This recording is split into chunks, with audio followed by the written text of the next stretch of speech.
Massive Russian missile strikes have rocked Ukraine, targeting Dnipro with the terrifying new Oreshnik hypersonic ICBM. Meanwhile, Ukraine escalates the conflict by launching long-range strikes into Russian territory, including Kursk. The US and NATO's green light for such attacks has pushed Russia to amend its nuclear doctrine, marking the most dangerous escalation yet. What does this mean for the future of the conflict? Former U.S. Marine Corps Intelligence Officer Inspector Scott Ritter and retired U.S. Army Colonel Douglas Macgregor weigh in on this volatile new phase of the war.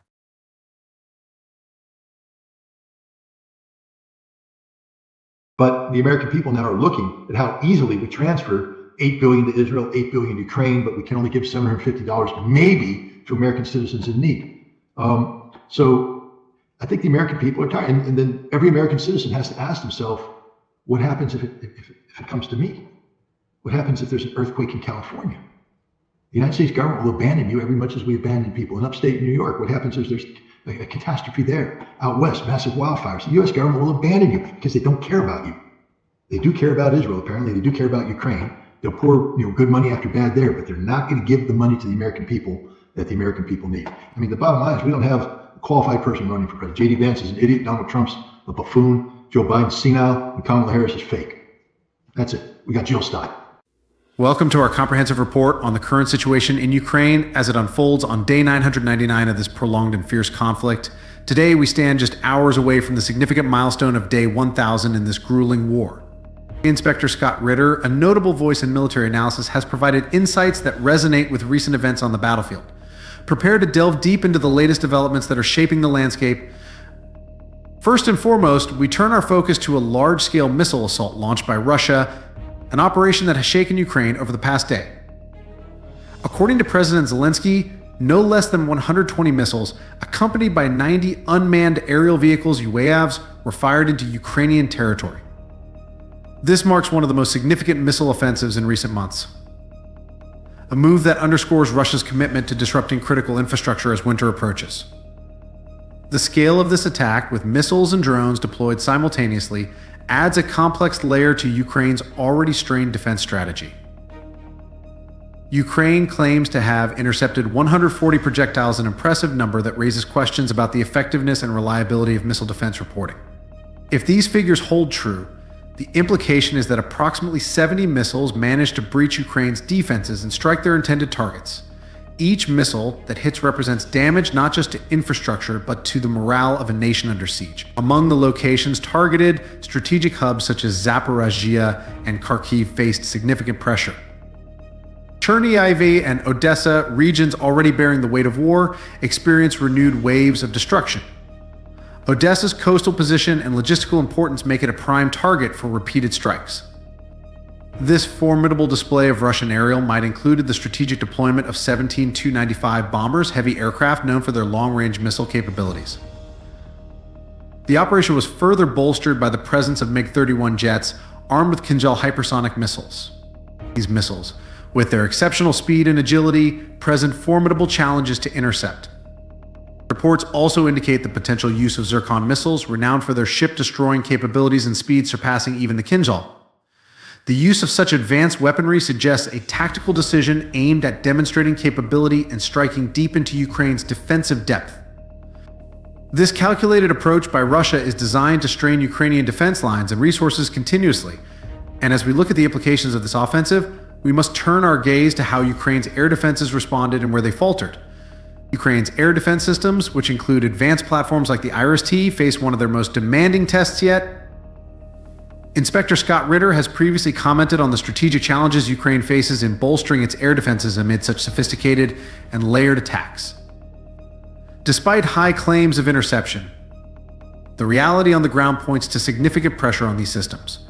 With waves of missiles and drones striking from various vectors, Ukraine's multi-layered air defense network was pushed to its operational limits.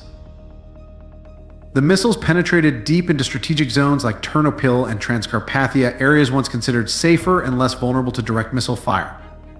These regions house vital infrastructure that supports Ukraine's war effort and civilian resilience. The breach showcases not just the effectiveness of Russia's missile technology, but also the calculated timing and coordination of the assault. Targeting these zones disrupts supply lines, creates power shortages, and poses further logistical challenges as winter's chill tightens its grip on the nation. Initial reports highlighted massive power outages affecting multiple provinces, with blackouts covering urban and rural areas alike. Such strikes highlight Russia's broader strategy to weaken Ukraine's resolve by targeting its energy backbone. The impact of losing power goes beyond immediate military effects. It cripples daily life, dampens morale, and strains emergency services. This approach follows a pattern seen in past offensives where energy infrastructure becomes a critical target ahead of cold months. The question remains, how long can Ukraine's air defense systems, with limited resources and external support, maintain their current pace against sustained assaults of this nature? This operation serves as a reminder of the relentless nature of Russia's strategy and the adaptability of its tactics. Yet these strikes are just one part of a broader, more intricate strategy, one that extends far beyond missile barrages. Shifting our focus northward, reports have confirmed that Russian forces have made strategic advances beyond the border into the Chernihiv region. This move is more than a simple border skirmish. It represents a carefully calculated expansion aimed at disrupting Ukrainian defensive plans. Beyond seizing minor villages, Russian forces have strategically positioned themselves in Novoselivka and Kolos, key locales northwest of Sumy. These positions provide significant military leverage, anchored by the natural barrier of surrounding rivers. These river defenses create a formidable natural bulwark, granting Russian forces a defensive stronghold that complicates potential Ukrainian counteroffensives. To reclaim these positions, Ukraine would have to muster a substantial military force capable of crossing difficult terrain and facing entrenched defenses, all while risking high casualties. This scenario places Ukraine in a precarious position whether to divert crucial resources to retake this ground or to hold off and risk losing more strategic depth. Russia's maneuvers here demonstrate a clear understanding of the tactical landscape. By positioning forces where natural features offer an inherent advantage, Russia amplifies its defensive capabilities and forces Ukraine to stretch its already thin lines. This move could potentially pin Ukrainian forces, weakening their ability to launch coordinated offensives in other contested areas. But what does this mean for the balance of power on Ukraine's front lines? Let's explore. The presence of Russian troops in such a strategic enclave not only threatens Chernihiv but bolsters Russia's grip on the region near Sumy. This positioning has wider implications, hinting at a calculated move to disrupt Ukrainian strategic mobility. Inspector Scott Ritter has often emphasized the significance of Russia's tactical maneuvers in extending their advantage. By holding this position, Russia effectively exerts control over a critical juncture that impacts Ukrainian supply lines. This disruption poses a significant obstacle, potentially cutting off key supply and reinforcement routes that are vital for sustaining frontline operations. The proximity of Russian forces to crucial Ukrainian strongholds places immense pressure on Ukrainian command, forcing them to assess the risk of deploying additional troops to counter this threat. The decision isn't straightforward. Committing forces to an immediate counteroffensive could drain resources and leave other vulnerable areas exposed. On the other hand, delaying action risks allowing Russian forces to entrench, creating defensive positions fortified with minefields and complex trench networks. Such fortifications, once established, are difficult and costly to uproot. The natural terrain, featuring rivers that serve as barriers, adds another layer of complexity. Any Ukrainian push to reclaim lost ground would involve crossing these natural defenses, under fire, and against an enemy that has prepared its positions. This situation creates a challenging operational environment where Ukraine must weigh its options, carefully launch a resource-heavy counteroffensive, or accept a prolonged standoff that allows Russia to maintain and even expand its strategic foothold. Furthermore, the potential for Russia to use these areas as springboards for deeper incursions into Ukrainian territory cannot be discounted. The implications are clear. Ukraine's northern defenses are under significant strain, and their choices in this theater could shift the broader conflict dynamics. The stakes are high, with any misstep threatening to cascade into a wider disadvantage for Ukraine's overall strategic posture. And while Ukraine braces to respond in the north, Russia's offensive extends beyond this single front. Simultaneously, reports indicate that Russian forces have intensified efforts along the Bryansk and Kharkiv borders. This region, known for its significance during the Kursk campaign, is once again seeing heightened activity. This coordinated assault targets Ukraine's already stretched defenses, presenting a formidable dilemma: defend an increasingly long and resource-demanding border or risk losing ground and morale. The dual pressures from Bryansk and Kharkiv are designed to keep Ukrainian forces guessing and spread thinly across the front. By advancing in multiple areas simultaneously, Russia forces Ukraine into a defensive posture where quick redeployments become difficult and risky. These border disruptions are more than a tactical nuisance. They represent a strategic pressure valve that Russia manipulates to exhaust Ukraine's response capabilities. With such wide-ranging attacks, Ukraine's leadership is faced with the reality of managing a battlefront that spans hundreds of kilometers from Chernihiv to Kharkiv, each sector demanding attention, manpower, and logistical support. The challenge lies in Ukraine's capacity to reinforce these threatened regions without undermining other critical fronts. The strategic intent behind these Russian maneuvers is clear: to force Ukraine into a perpetual state of reaction, where offensive capabilities are diluted by the necessity of defensive allocations. The effectiveness of Russia's attrition strategy becomes evident as it disrupts Ukraine's strategic cohesion, sowing uncertainty and requiring a distribution of forces that weakens the strength of any concentrated Ukrainian push. This strain on Ukrainian command and logistics plays directly into Russia's hands. Each skirmish, each border clash, is a test of endurance, not just in manpower but in supply chains, morale, and the physical capacity to sustain operations over extended periods. Ukraine must find ways to adapt to these relentless pressures, a necessity made all the more pressing as winter looms and further complicates logistics and troop movement. But how is this prolonged warfare shaping the bigger picture? Russia's approach is clear. This isn't a war to be won by swift, decisive victories. Instead, it's a calculated campaign designed to wear down Ukraine over time militarily, economically, and psychologically. The objective is evident: to force Ukraine into defending an extended border, reacting to targeted energy strikes, and continuously stretching its forces thin. This strategy is classic attrition, where victory is not determined by rapid gains but by the slow erosion of the adversary's capacity to fight. Inspector Scott Ritter's analysis supports the view that these persistent, small-scale operations are not mere distractions. They serve a broader, long-term goal to outlast Ukraine and test the resilience of its Western allies. By compelling Ukraine to focus on an ever-widening range of fronts, Russia ensures that Ukrainian commanders are constantly reacting rather than planning proactive moves. This defensive posture makes it difficult for Ukraine to consolidate strength and execute offensives that could shift momentum. The ongoing pressure tests not only Ukraine's military endurance but also its civilian resolve and the steadfastness of its international supporters. Western aid, while significant, is not infinite, and the continuous call for military support may wane over time as donor fatigue sets in. Russia is acutely aware of this, leveraging the passage of time as a weapon in its own right. Each week that Ukraine must defend against attacks, the strain on its people and infrastructure mounts, making the prospect of maintaining momentum more difficult. For Ukraine, the cost of sustaining such a stretched defense is immense. Logistics become more complicated, frontline troops face exhaustion, and the national mood can fluctuate under the weight of a prolonged and taxing war. Russia's strategy, therefore, is not just about territorial gains, it's about shaping the battlefield to its advantage through calculated attrition, ensuring that Ukraine's ability to mount significant counteroffensives is severely hindered. The question now is, how sustainable is this for Ukraine in the long term? As winter sets in, Ukraine faces an uphill battle. The challenges are layered, affecting both the military and civilian spheres. The energy grid remains one of the most vulnerable aspects, with continuous strikes threatening not only the war effort but the well-being of millions of civilians. Recent Russian missile offensives have shown that disrupting power sources is more than just a military strategy. It's a calculated move designed to break the spirit of the nation, hitting homes, hospitals, and essential services. Inspector Scott Ritter's insights emphasize that the nature of this conflict is one of attrition, where strategic patience and sustained pressure may outweigh bold, rapid moves. Russia's approach has been deliberate, focusing on incremental progress and the exhaustion of Ukrainian defenses over time. Unlike the dramatic, sweeping offensives of earlier months, the current phase reflects a war of resource management and endurance.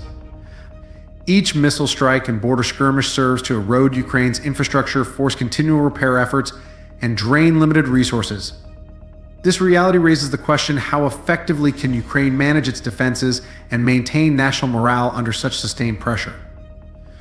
The onset of winter adds a new, unforgiving dimension to the battlefield. Conditions will not only affect troop movements and logistics, but also test the resilience of both armies. For Ukraine, the logistical challenge is compounded by damaged infrastructure and the need for continuous support from Western allies. The flow of weapons, fuel, and humanitarian aid will be critical. Yet there are concerns that as the conflict drags on, Western unity may face strains. Economic pressures and shifts in political priorities could slow the pace of support, creating a precarious situation for Ukraine's military planners.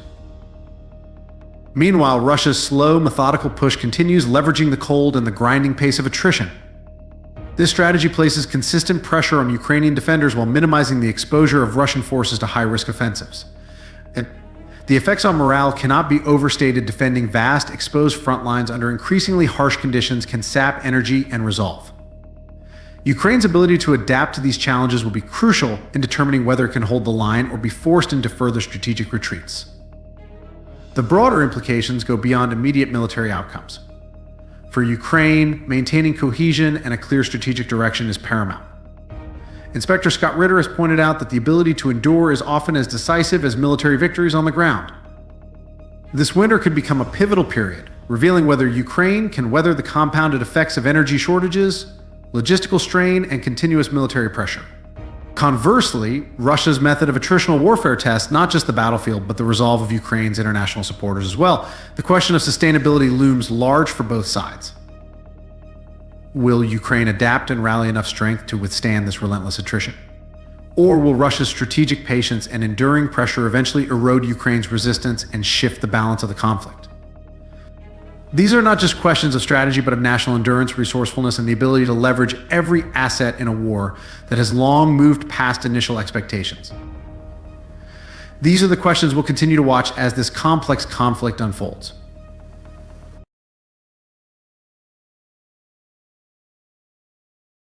There is no diplomacy right now. We don't do diplomacy. We dictate. We dictate solutions. We dictate outcomes.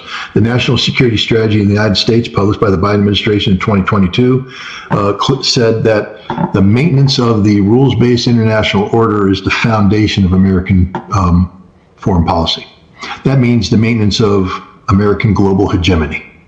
The world is rejecting that. We see that with BRICS. That's just not happening. And even the Biden administration admits that's the case. But we don't have a plan B to fall back on. We don't have, diplomats out there trying to, implement a mitigating strategy to the collapse of American influence around the world. Welcome back to our deep dive into recent developments. Today, we continue dissecting critical political and military events, connecting them to broader implications on the global stage.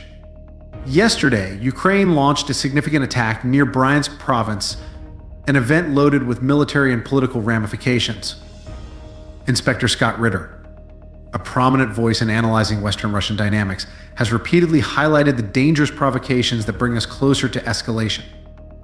This attack wasn't just about military maneuvers, it's about the escalation of a narrative Ukraine and its allies want to push. Let's dive into the specifics.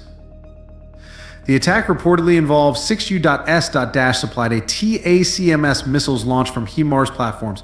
These are no ordinary weapons. The ATACMS, with its long-range precision targeting, has become a symbol of U.S. military support to Ukraine, a weapon capable of reaching over 300 kilometers. This time, the missiles were fired from within the Sumy region, targeting Russian positions in Bryansk province more than 100 kilometers away. According to Russia's Ministry of Defense, out of the 6 missiles launched, 5 were intercepted mid-air by Russian air defenses, an accomplishment they highlighted as a testament to the effectiveness of their advanced anti-missile systems. However, 1 missile managed to penetrate these defenses and struck near a Russian logistics depot, causing localized destruction and likely disrupting supply chains. Following the strike, Ukraine portrayed this event as a pivotal moment in its counteroffensive efforts. Officials in Kiev were quick to label this as a symbolic victory, a slap in the face to President Putin's so-called red lines. Western media outlets, however, have been noticeably restrained, with few reports on the exact details or the broader implications of this attack. It's also worth noting that this operation further showcases the strategic reliance Ukraine has on Western-supplied weapons. The precision and effectiveness of a TACMS strikes highlight the extensive intelligence coordination likely involved, raising questions about the role of NATO and its allies in planning and enabling such operations. With this strike, Kyiv has once again attempted to send a message of resilience and defiance, but what are the broader consequences of such an escalation? And how will Moscow respond? These are questions we'll explore further as we dissect the muted reactions from the West. But what lies beneath this celebration? Is Ukraine truly acting independently? Or is this another Western orchestration? Let's analyze the West's muted responses. Strikingly, the aftermath of this attack has been met with a deafening silence from Western media and governments. While Ukrainian officials celebrated and claimed a symbolic victory, their allies, particularly the United States, adopted a calculated stance of neutrality, neither explicitly endorsing nor condemning the operation. This measured silence speaks volumes, reflecting a complex calculus behind the scenes. Russian Foreign Minister Sergei Lavrov wasted no time in responding, framing this strike as a deliberate provocation by the West aimed at escalating tensions and testing Russia's red lines. But he pointed to the strike as evidence of NATO's deeper involvement in Ukraine's military operations, a claim reinforced by the sophistication of the weaponry used and the coordination likely required to execute such a precise attack. Lavrov also issued a stark reminder of Russia's updated nuclear doctrine, which explicitly includes provisions for retaliatory measures against attacks that threaten Russia's sovereignty or territorial integrity. This updated doctrine is not just a theoretical construct, but a warning, a signal to NATO and its allies that Moscow will not hesitate to escalate if it perceives further provocations. Inspector Scott Ritter, a seasoned voice in military analysis, has repeatedly cautioned that Western ambivalence in such situations creates dangerous gray zones by failing to clearly define their role or stance. NATO and the US risk sending mixed signals not only to Russia but to their own allies, increasing the potential for miscalculations that could spiral out of control. The lack of a unified Western response also highlights growing divisions within NATO. Some member states, such as Germany, have refrained from providing advanced weaponry like Taurus missiles, citing concerns about directly provoking Russia, and others, however, continue to push the envelope, creating an inconsistent and unpredictable strategy that Moscow is sure to exploit in the long run. The question remains, is this Western silence a calculated move to de-escalate tensions, or does it reflect uncertainty and a lack of consensus among allies? Either way, Moscow's response to this attack will likely be shaped by these ambiguities, further complicating the already volatile geopolitical landscape. Let's dissect this doctrine and how it reshapes the rules of engagement. Russia's newly updated nuclear doctrine carries a stark and unmistakable message: any attack on Russian territory by a non-nuclear state, when backed by a nuclear-armed ally, will be considered a collective act of aggression. This doctrine effectively shifts the rules of engagement, broadening the scope of retaliatory measures that Russia may deem appropriate. This is a significant shift in global strategic calculations. The doctrine not only consolidates Russia's stance, but also introduces an additional layer of deterrence against coordinated attacks. Imagine the implications if a country like Ukraine, which lacks its own nuclear arsenal, uses Western-provided weapons such as ATACMS or Storm Shadow missiles to strike Russian territory. The response would no longer focus solely on Ukraine. Instead, Russia could treat the nation supplying the weapons as direct aggressors. The doctrine also emphasizes situations where the sovereignty or territorial integrity of Russia and its allies, most notably Belarus, is at risk. This means even indirect involvement, such as intelligence sharing or targeting assistance from NATO countries, could be interpreted as crossing a line. Russia has drawn a firm boundary, making it clear that any perceived existential threat will invoke a severe and potentially disproportionate response. One critical addition in this update is the notion of collective liability. In essence, if a NATO country supports an attack on Russia, all NATO allies may be implicated.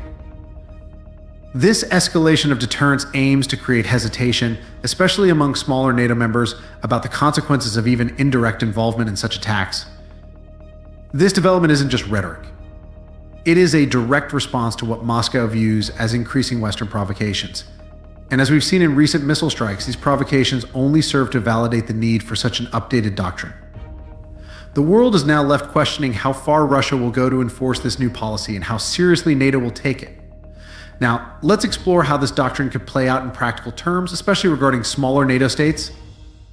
Russia's strategic update sends a direct and pointed message to NATO's smaller members, those often the most vocal in anti-Russian rhetoric, but least equipped to handle the consequences of direct confrontation. Estonia, Latvia, and Lithuania, for instance, are geographically close to Russia and strategically dependent on NATO for defense. Yet these nations frequently advocate for policies and actions that Moscow perceives as outright hostile. Consider this: these Baltic states contribute minimally to NATO's collective military strength, yet they act as the loudest cheerleaders for sanctions and escalations against Russia. In doing so, they expose themselves to potentially severe repercussions. Moscow's updated doctrine puts them on notice, signaling that even indirect support for attacks on Russian soil could make them legitimate targets for retaliation. But why target these smaller states? It's a calculated strategy. Russia knows that any aggressive response against these nations, limited in scope but impactful, could create fractures within NATO. Larger powers like Germany or France might hesitate to escalate further in defense of smaller allies, especially if they perceive the conflict as avoidable. It's a way to test NATO's resolve without directly engaging its most powerful members. Lavrov's recent remarks underscored this point. He stated, "The time has come for Western nations to reassess their alliances and understand the cost of unnecessary provocations." This statement was not just directed at the US or the UK, it was a clear warning to smaller NATO countries that often rely on the assumption of guaranteed protection from the alliance. The broader implications of this are significant. If these nations persist in their provocations, they risk becoming the first examples of how Russia intends to enforce its new doctrine. From energy disruptions to targeted military actions, Moscow has a variety of tools at its disposal to silence what it sees as unnecessary aggression. The question remains, how far is NATO willing to go to defend its smaller members when they push the limits of Russian patience? But the consequences go beyond Europe, other US. Allies may soon feel the heat. Russia's updated nuclear doctrine and recent military actions are not limited to European theaters. The implications extend far beyond NATO and Europe, affecting other US allies, including South Korea, Japan, and nations in the Middle East. These countries, which often rely on US military support and intelligence sharing, may now find themselves indirectly implicated in any attack on Russian interests. Take South Korea, for example. As a major supplier of advanced weaponry, it could face accusations of complicity if its arms are used in operations against Russian forces. Similarly, Japan, with its close alliance to the US and its increasing defense commitments, could also come under Moscow's scrutiny. These nations are geographically distant from the European conflict, but are deeply intertwined in the broader U.S.-led alliance structure. In the Middle East, countries like Israel, Saudi Arabia, and even Turkey play pivotal roles in arms production and intelligence sharing. Moscow has signaled that it will no longer distinguish between those directly involved in attacks and those enabling them through supply chains or technology transfers. This widening net of accountability makes it clear allies of the US, no matter where they are, will not be exempt from Russian scrutiny if their actions or resources contribute to strikes on Russian soil. Inspector Scott Ritter has remarked that these developments illustrate how global alliances may become liabilities rather than strengths in an increasingly multipolar world. His analysis highlights the risk that such nations face when aligning too closely with Western military strategies, particularly when those strategies are seen as provocative by Moscow. The inclusion of nations like South Korea and Japan in these warnings also underscores the geopolitical reach of Russia's strategy. This is not just about NATO or Ukraine, it's about redefining the boundaries of acceptable behavior on a global scale. And as Russia ramps up its military exercises in the Pacific and strengthens ties with countries like China, the implications for US allies in Asia become impossible to ignore. Amid these escalating tensions, let's turn to the underlying political motivations. The Biden administration's stance on Ukraine has been relentless, reflecting a strategy seemingly designed to maintain pressure on Russia at all costs. From billions of dollars in military aid to a constant stream of advanced weaponry, the US has shown an unwavering commitment to fueling Ukraine's war effort.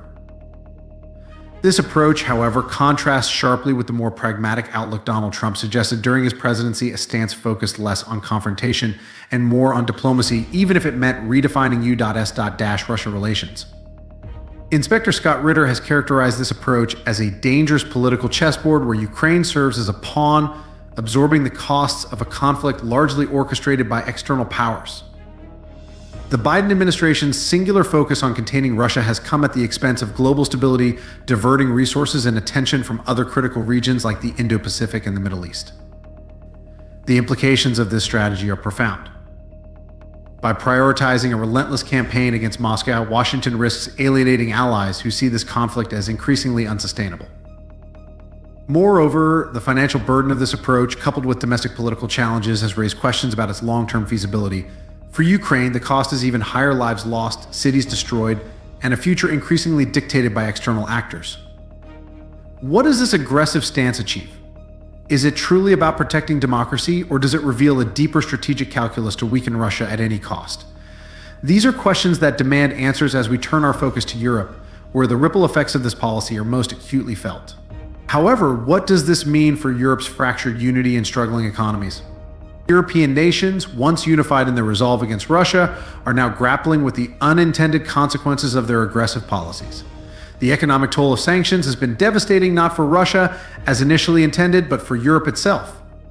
Energy shortages, inflation, and industrial decline have all taken their toll on public sentiment, leading to growing discontent across the continent. Leaders like Joseph Borrell continue to advocate for stringent measures against Moscow, but their rhetoric is increasingly out of step with the realities on the ground. Protest movements in France, Germany, and Italy have surged, with citizens demanding relief from sanctions they view as self-defeating. Data tells a clear story. While Europe's inflation rates remain stubbornly high, Russia's economy, bolstered by strong trade ties with Asia, has shown surprising resilience. This divergence underscores a critical point. While European leaders remain committed to supporting Ukraine, their domestic challenges are eroding the foundations of that support. The longer this conflict drags on, the harder it will be for Europe to justify its sacrifices, especially as public dissatisfaction grows. Borrell himself may represent the last of an era defined by blind adherence to U.S.-led policies. As the cracks in European unity widen, the question arises who benefits from prolonging this conflict, and how long can Europe sustain its current course before it's forced to pivot? These dynamics lead us to the ultimate question: who truly gains from prolonging this conflict? At the heart of this conflict lies a troubling reality: Ukraine has become the West's sacrificial pawn. For all the talk of defending democracy and sovereignty, the actions tell a different story. Billions of dollars in aid flow in, not to rebuild the country or support its people, but to fuel a war that primarily serves Western strategic interests. Every missile launched, every tank deployed, and every soldier lost underscores this grim calculus. Inspector Scott Ritter has argued that this strategy is less about achieving victory and more about weakening Russia through prolonged attrition. But at what cost? For Ukraine, the price is catastrophic: entire cities reduced to rubble, millions displaced, and a future increasingly shaped by foreign agendas rather than national aspirations. Meanwhile, the Western narrative of unwavering support begins to unravel under the weight of its contradictions. The financial and political strain of sustaining Ukraine's war effort is becoming increasingly evident, particularly in Europe. Yet, this conflict continues, driven by the broader goal of undermining Moscow's position on the global stage. In this grand chess game, Ukraine bears the brunt of every move, while the supposed benefactors Western powers watch from a safe distance. The question is not just who gains, but how long this strategy can continue before the costs become untenable for everyone involved. Which brings us to the final piece of this geopolitical puzzle: Russia's calculated patience. By updating its nuclear doctrine and maintaining military pressure, Russia sends a clear message: it's not about immediate retaliation, but long-term strategic dominance. Inspector Scott Ritter has argued that this is a clear signal of Russia's calculated strategy, forcing the West to reconsider its increasingly costly gambits. So where does this leave us? A world on the brink, with every decision shaping the decades to come. As Scott Ritter often warns, failing to learn from these patterns may lead to catastrophic miscalculations. Stay tuned for more analysis as we continue unraveling this complex geopolitical chessboard.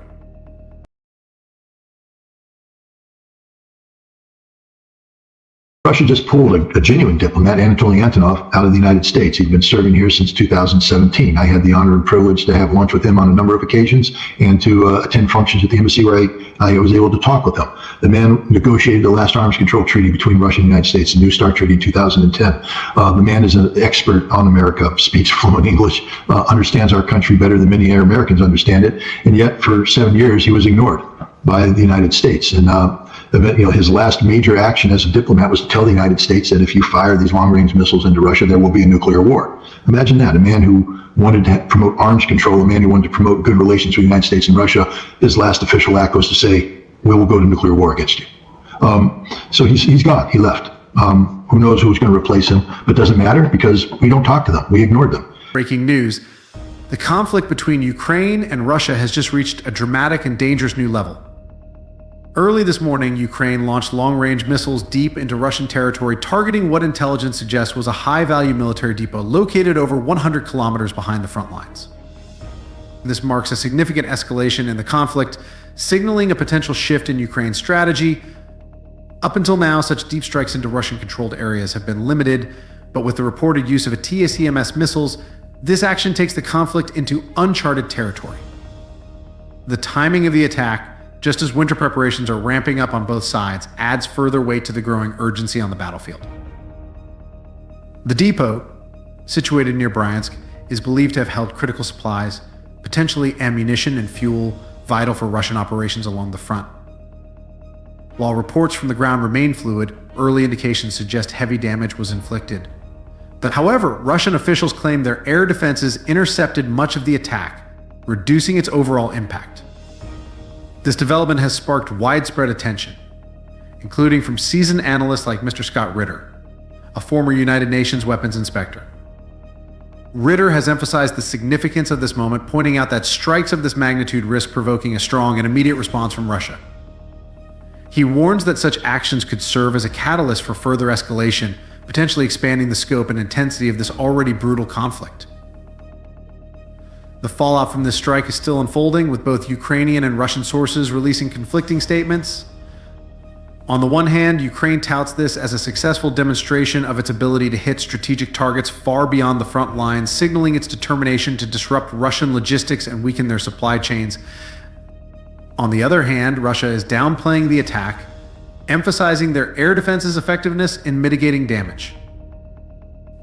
Yet the broader implications of this event cannot be overstated. Such deep strikes represent a new phase in the conflict, one that could reshape both sides' strategies moving forward. The potential for retaliatory action by Russia looms large, with speculation already mounting about the Kremlin's next steps. This moment also underscores the growing role of advanced weaponry in the war.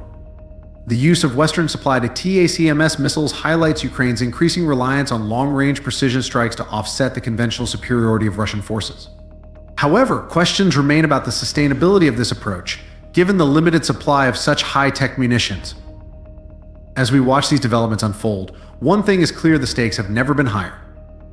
Both sides are facing mounting pressure to escalate their efforts, and the risk of miscalculation grows with each passing day.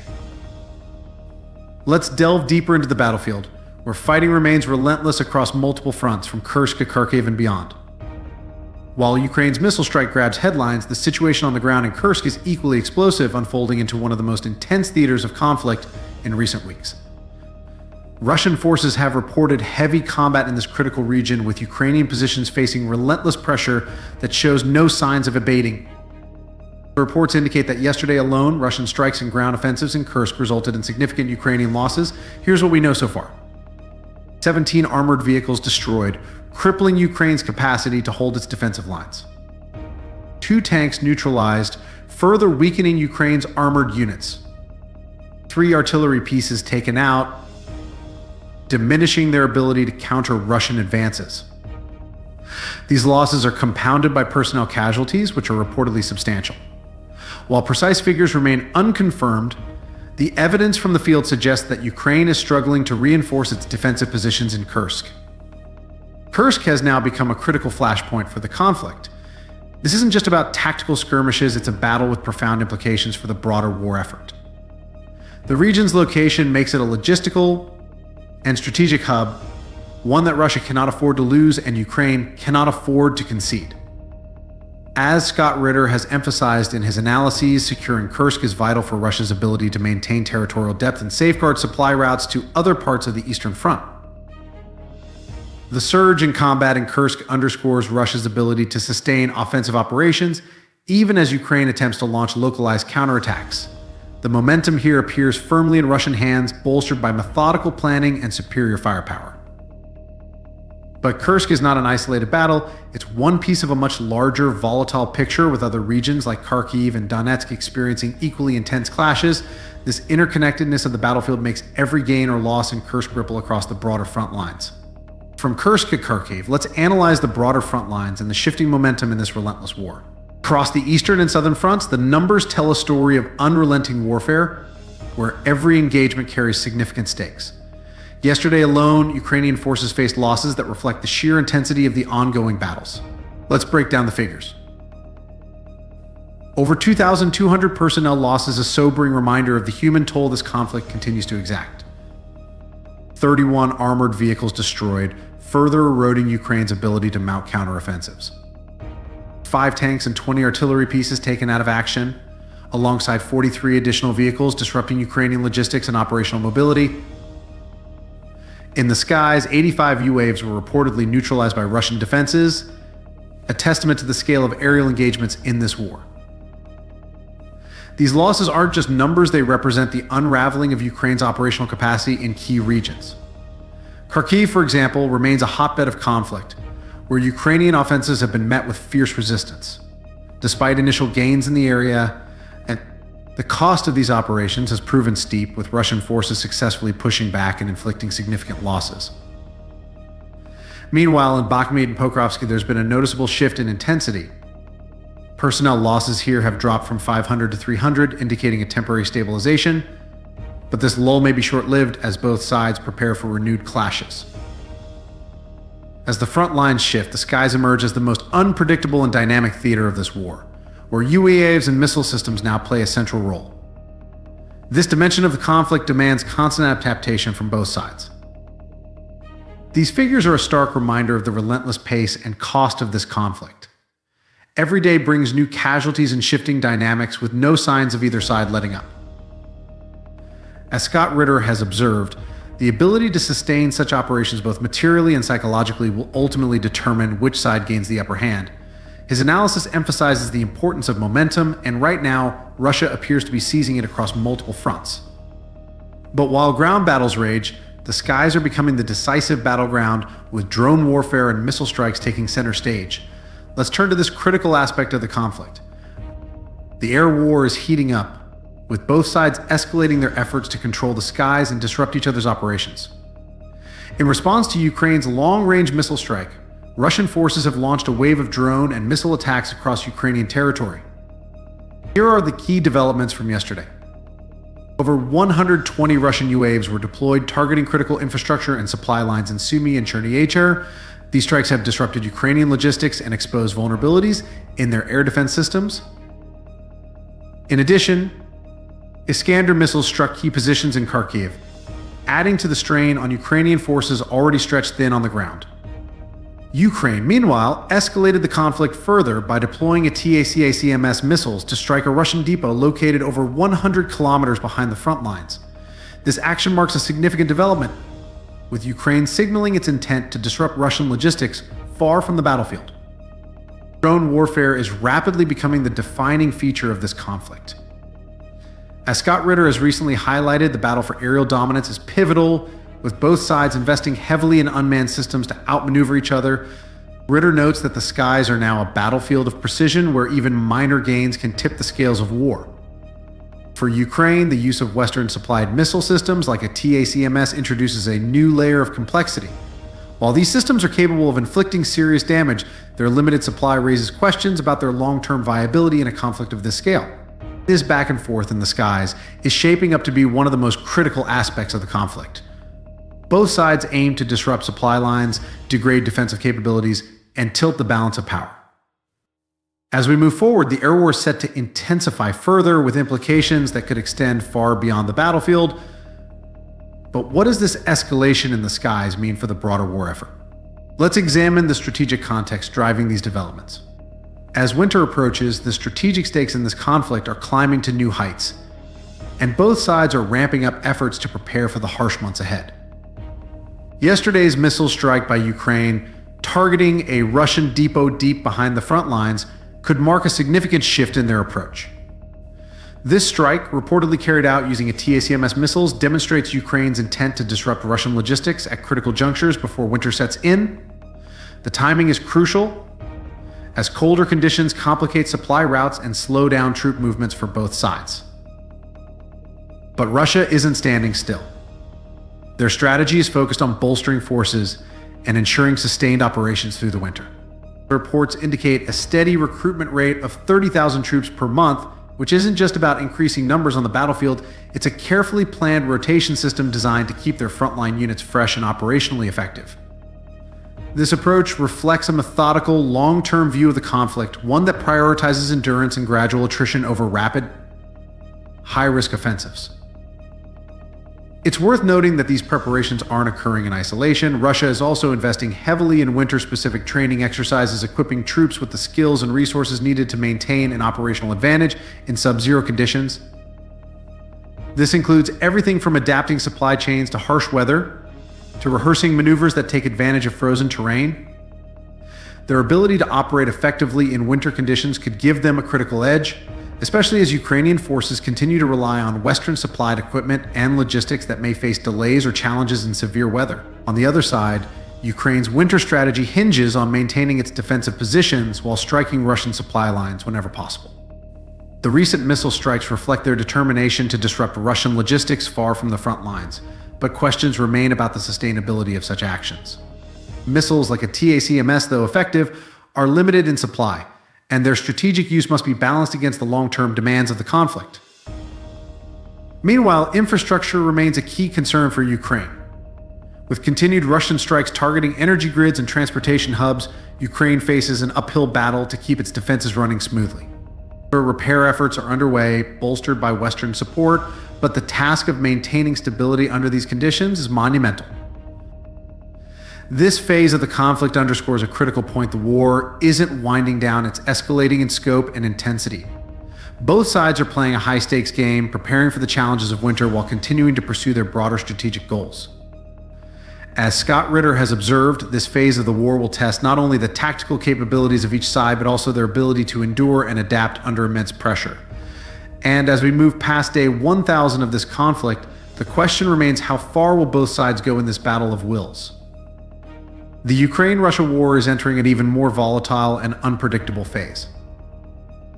Yesterday's missile strike deep into Russian territory was a stark reminder of how quickly the dynamics of this conflict can shift. Ukraine's willingness to escalate with long-range missile attacks demonstrates their resolve, but it also risks provoking a stronger and more decisive response from Russia. On the other hand, Russia continues to consolidate its position, both on the battlefield and in the geopolitical arena. Their ability to maintain offensive operations, expand recruitment, and withstand economic sanctions points to a level of resilience that many underestimated at the beginning of this conflict. Even after 1,000 days of intense warfare, Russia shows no signs of retreating. Instead, they are methodically grinding down Ukrainian resistance through a combination of military pressure and strategic patience. Even seasoned analysts like Scott Ritter, a former United Nations weapons inspector, have highlighted how this phase of the war is not just a battle of tactics, it's a test of endurance. Both sides are locked in a grueling contest that will push their military, economic, and political capacities to their limits. For Ukraine, the challenge lies in maintaining Western support and sustaining their war effort against a larger, better resourced opponent. For Russia, it's about proving their ability to outlast not just Ukraine, but also the international coalition supporting it. As the conflict rages on, the stakes have never been higher. Every missile launched, every drone deployed, every kilometer of territory contested reshapes the narrative of this war. The world watches with bated breath as both sides continue to escalate, leaving no room for complacency. The numbers and maps we've shared today provide just a snapshot of the immense human and material cost of this conflict. Behind every statistic is a story of loss, determination, and survival. This is a war defined by its unpredictability, where even the smallest developments can have profound consequences. Thank you for tuning into this in-depth report. As the situation continues to evolve, we'll be here to provide the latest updates and analysis. Stay with us as we cover every twist and turn of this critical moment in history. Don't forget to like, comment, and subscribe for more breaking news and in-depth analysis, and as always, we'll see you on the front lines.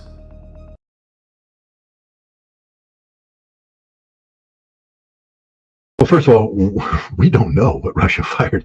When Vladimir Putin gave his address, I think it took everybody by surprise. He announced a new missile, the Oreshnik.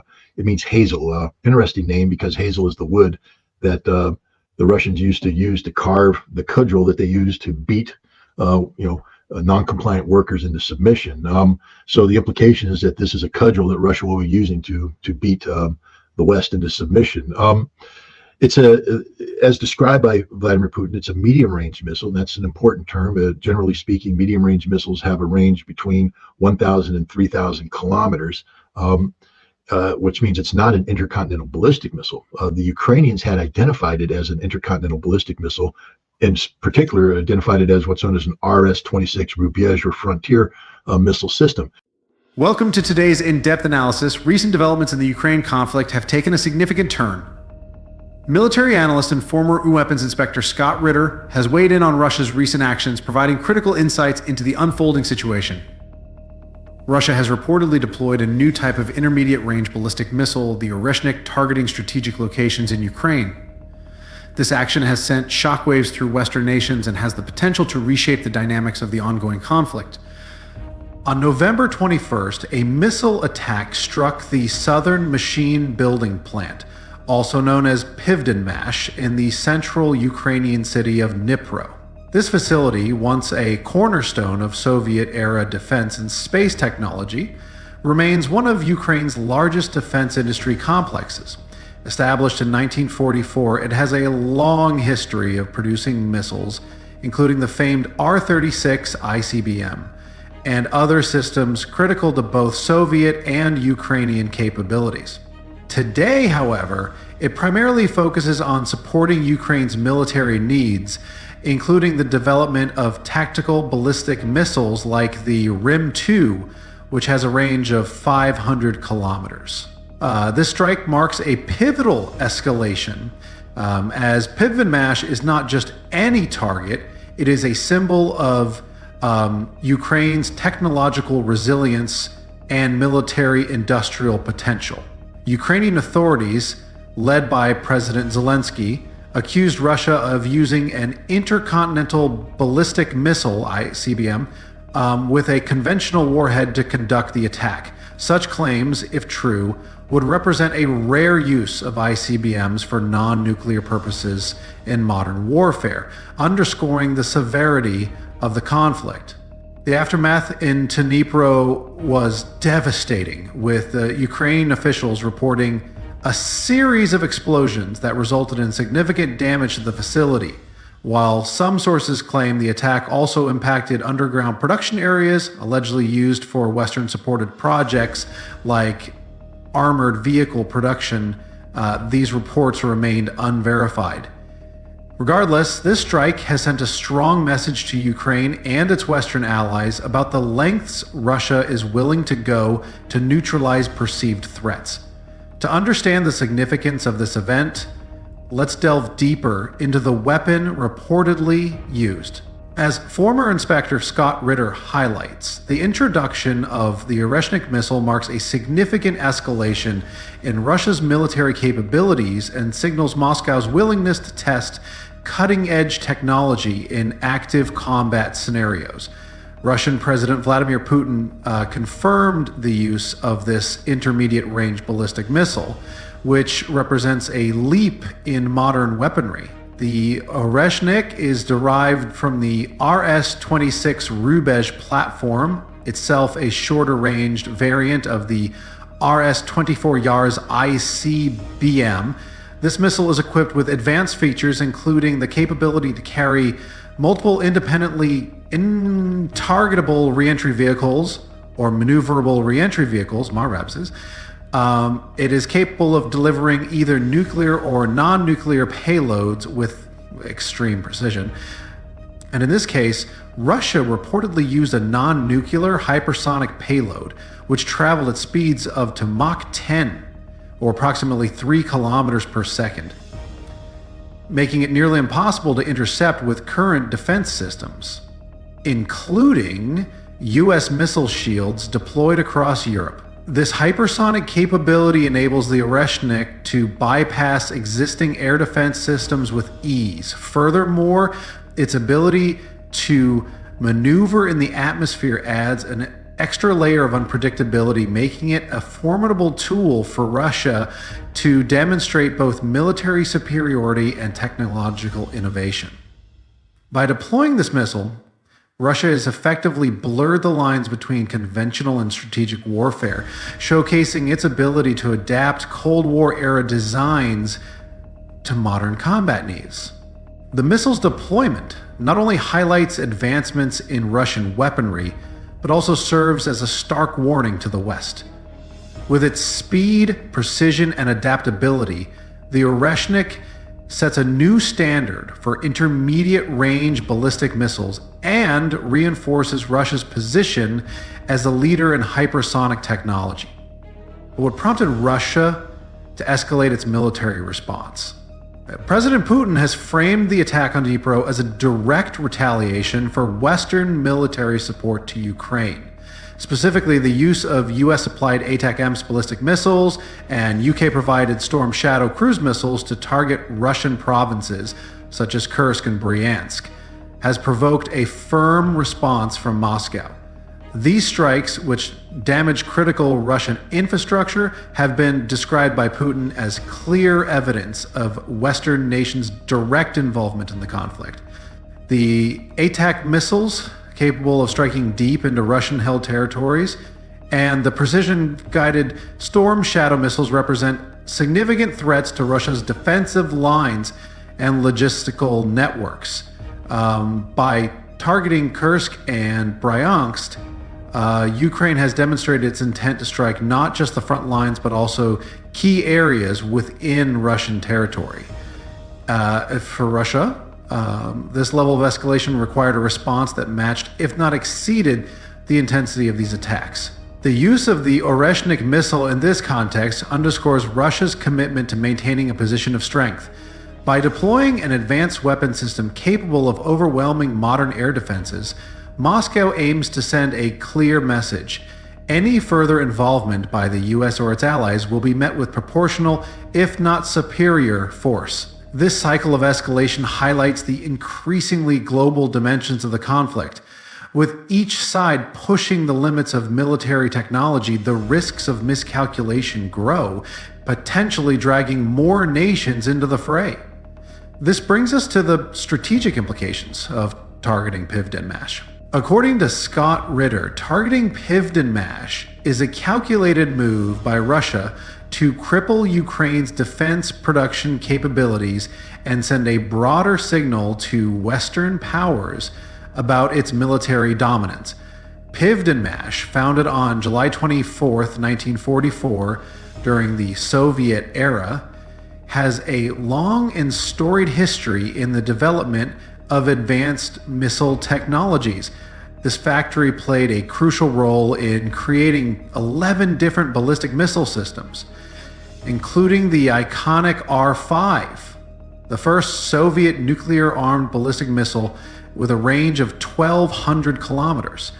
It also developed the R-36 ICBM, infamous for being the heaviest intercontinental ballistic missile ever made, weighing 209 tons with a staggering range of 600 kilometers. During the Cold War, Pivdenmash symbolized the pinnacle of Soviet engineering, producing weapons capable of influencing the global balance of power. After the fall of the Soviet Union, the facility's production shifted significantly, and it struggled to maintain relevance.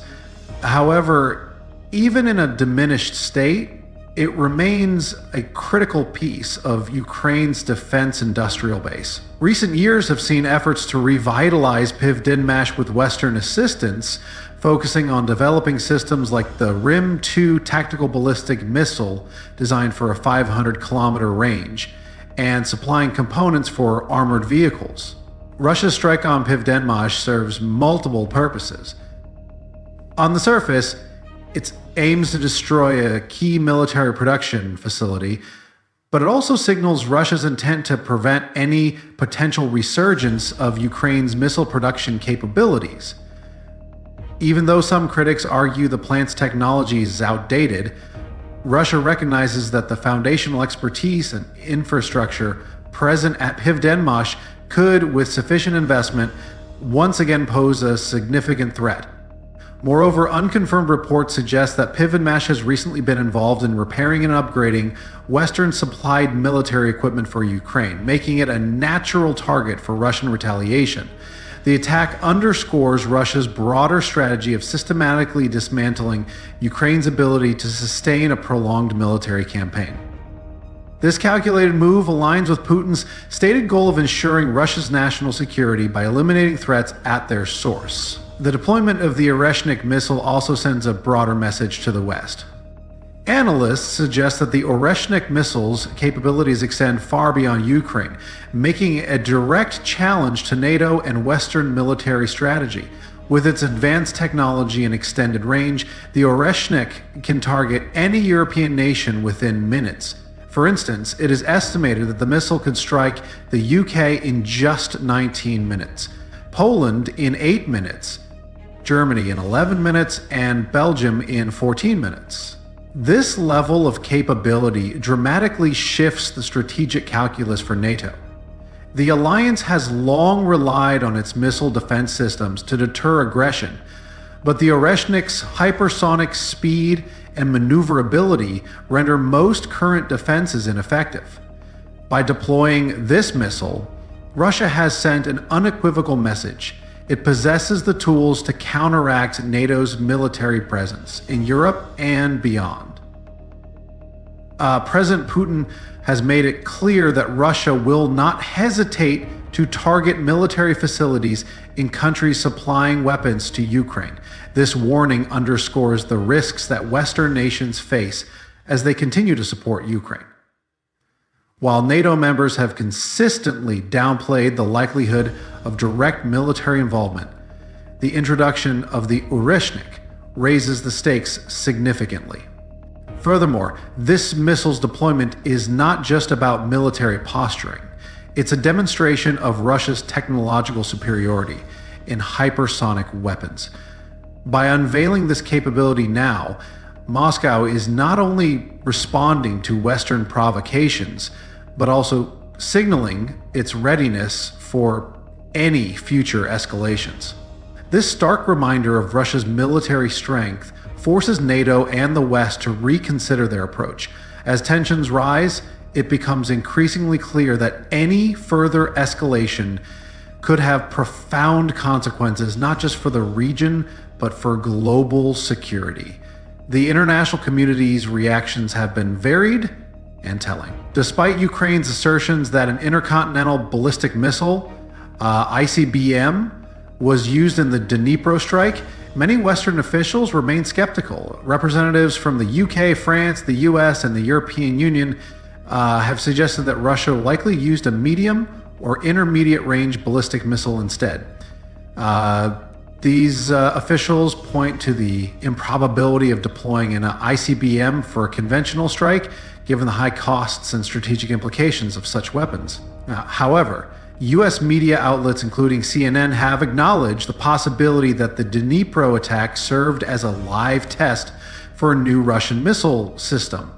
If true, this would represent a bold and calculated move by Moscow, using the Ukraine conflict as a proving ground for its latest military technology. Scott Ritter has noted that the West's inability to definitively identify the missile used in the attack reflects the growing sophistication of Russian weaponry. This uncertainty has heightened concerns among NATO allies who are increasingly aware of the limitations of their current defense systems. The introduction of the Oreshnik missile complicates the already precarious balance of power, particularly as it showcases capabilities that most Western nations have yet to counter. This reaction also highlights a critical divide between Western rhetoric and reality. While officials publicly downplay the significance of the Oreshnik, privately, there is growing unease about what this development means for NATO's strategic posture. The Dnipro strike, regardless of the missile used, has underscored the risks of further escalation and the limitations of Western responses.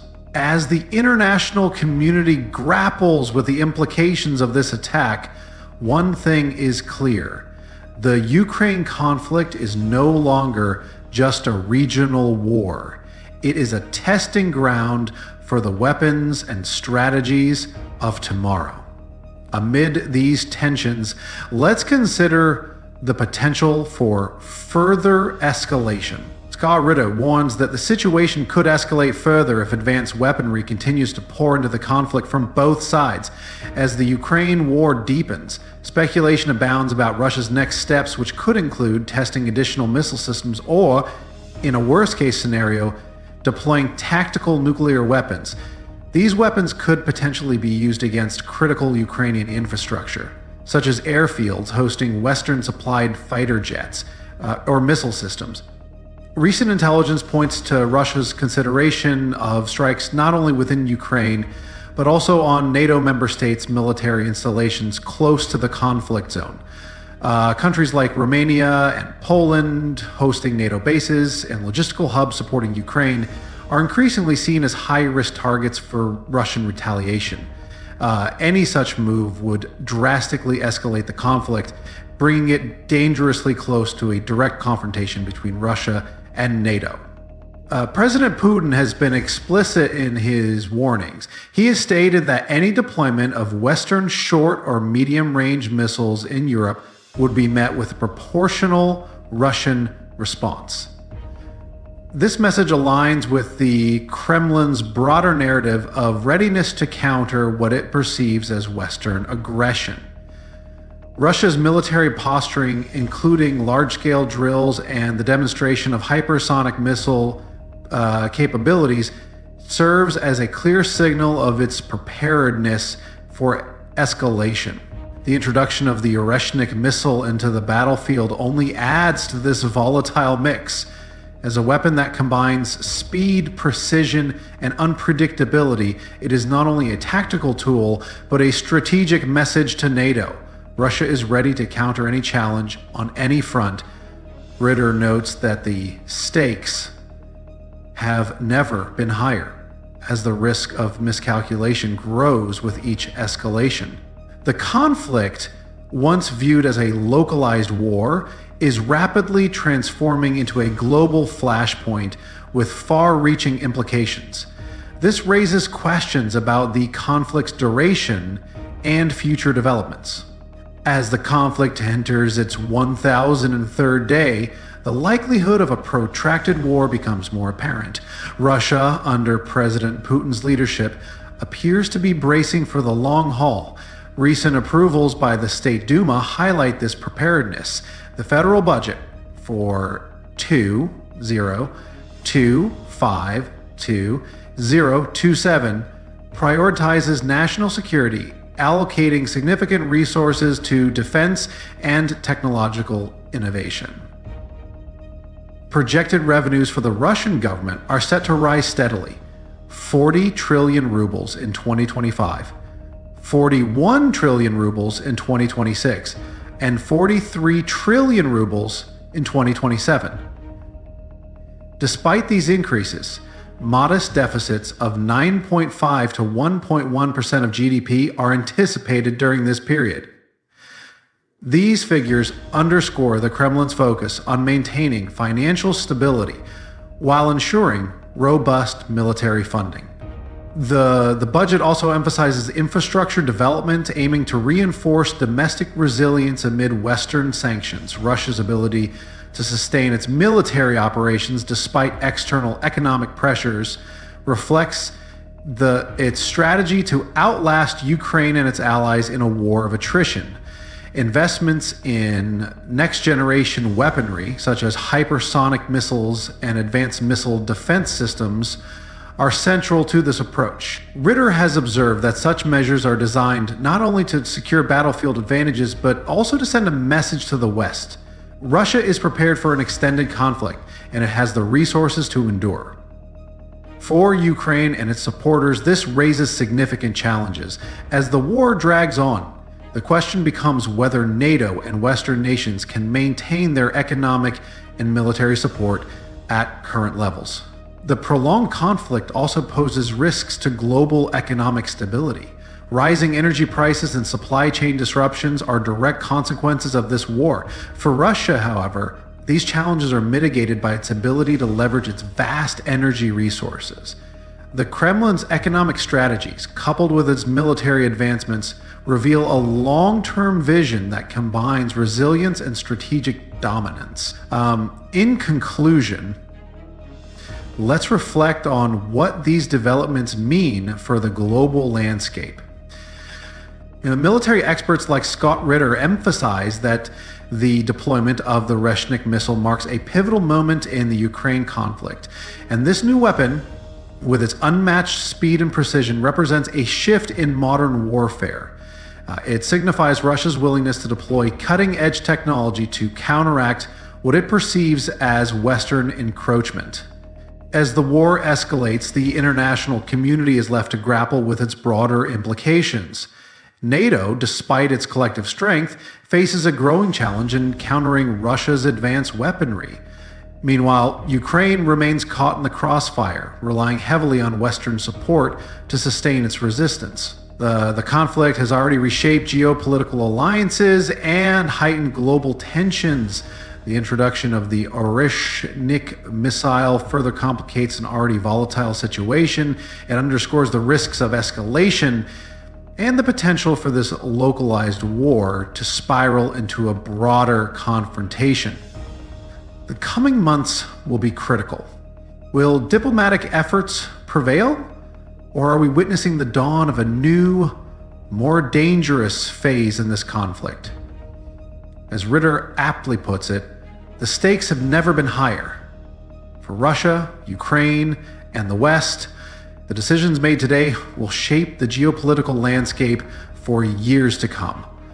Only time will tell how this chapter of history unfolds.